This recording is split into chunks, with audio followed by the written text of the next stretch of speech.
Dear viewers, আসসালামু আলাইকুম। দেশ ও প্রবাস থেকে যে যেখান থেকে বসে আমাদের ভিডিওগুলি দেখেন তাদেরকে জানাই আন্তরিক শুভেচ্ছা অভিনন্দন। তো মাছ চাষি ও খামারে ভাইরা, আজকে ভিডিওর টপিক দেখে বুঝতে পারছেন, আজকে আলোচনা করব হাইব্রিড মাগুর মাছ চাষ সম্পর্কে। আপনারা যারা অল্প পুঁজি খাটিয়ে কোনো রিস্ক ছাড়া মাছ চাষ করে লাভবান হতে চান তাদের জন্য মূলত আজকের ভিডিওটি। আজকের এই ভিডিওটিতে আলোচনা করব কিভাবে আপনারা অল্প পুঁজি খাটিয়ে হাইব্রিড মাগুর মাছ চাষ করে লাভবান হতে পারবেন এবং এই মাছগুলি কতদিন চাষ করলে বাজারজাত করতে পারবেন তা নিয়ে কিছু বিস্তারিত আলোচনা করব। তো চলেন শুরু করা যাক। তো ভিউয়ার্স, স্ক্রিনে লক্ষ্য করতে পারছেন আমার হাতে যে পোনাটি আছে ওইটি কিন্তু অরিজিনাল চকলেট কালার হাইব্রিড মাগুর মাছের পোনা। এটি 3 ইঞ্চি সাইজের হাইব্রিড মাগুর মাছের পোনা। এই পোনাগুলি আপনারা যে কোনো ধরনের পুকুরে চাষাবাদ করতে পারবেন।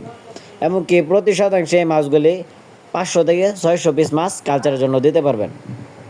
তো আপনাদের আবার বলে রাখি, এই মাছগুলি কিন্তু আপনারা যে কোনো ধরনের পুকুরে, অর্থাৎ যে কোনো ময়লা আবর্জনা পুকুরে এই মাছগুলি চাষাবাদ করতে পারবেন, যত নোংরা পুকুরই হোক না কেন। কেননা এই মাছগুলি সহজে মারা যায় না, এদের রোগবালাই নাই বললেই চলে। এবং অন্য সকল মাছের চেয়ে এই মাছগুলি খুব দ্রুত বড় হয়ে থাকে। তো আপনারা যারা পুকুরে কালচারের জন্য এই ধরনের হাইব্রিড মাগুর মাছের পোনা খুঁজতেছেন, আপনারা চাইলে আমাদের স্ক্রিনে দেওয়া নাম্বারে যোগাযোগ করতে পারেন। আমরা এই উন্নত জাতের পোনাগুলি সারা বাংলাদেশের 64 জেলায় বিনামূল্যে ফ্রি হোম ডেলিভারি সার্ভিস দিয়ে থাকি।